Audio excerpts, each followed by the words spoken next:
guys, another unboxing video for today. May dumating tayong items. Ayan, naka-bubble wrap. Malaki din yung box niya, no? Tapos ayan ating label.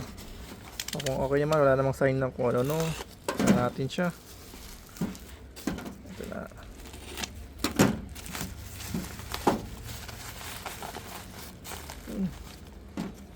Uy, actually ano pa ito? Mukhang may kasama pa yan.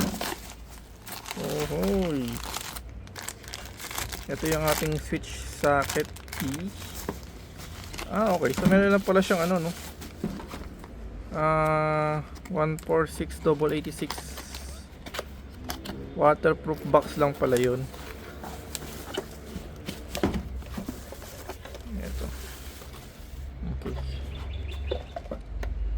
Alright.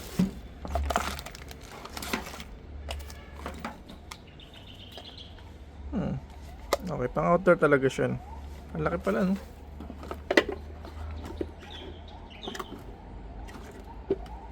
Open.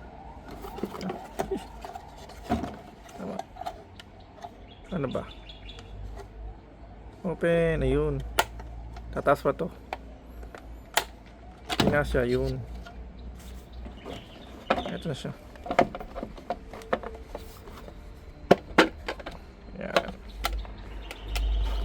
Okay, so ito yung kanyang box. Meron siyang safety lock hole, integrated waterproof cover, multi-seal rubber. Ayan. So maganda rin siya, no? Okay, so ito kasama niya pang sa mga wire to, no? Installation instruction. Ayan, kitang-kita naman, nakalagay naman diyan. Saan natin to?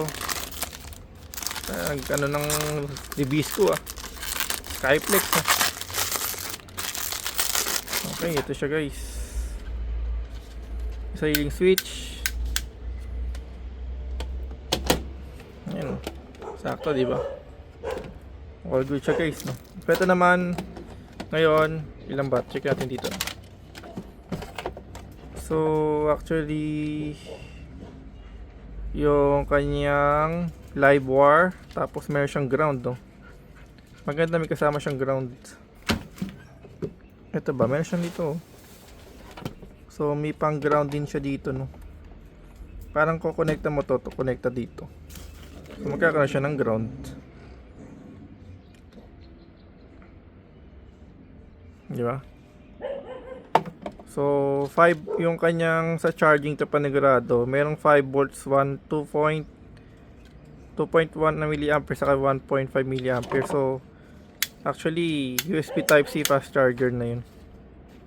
Panigurado sure yun. 13 ampere to 50 volts siya, no? Gandang klase. Matibay. Kanyang case.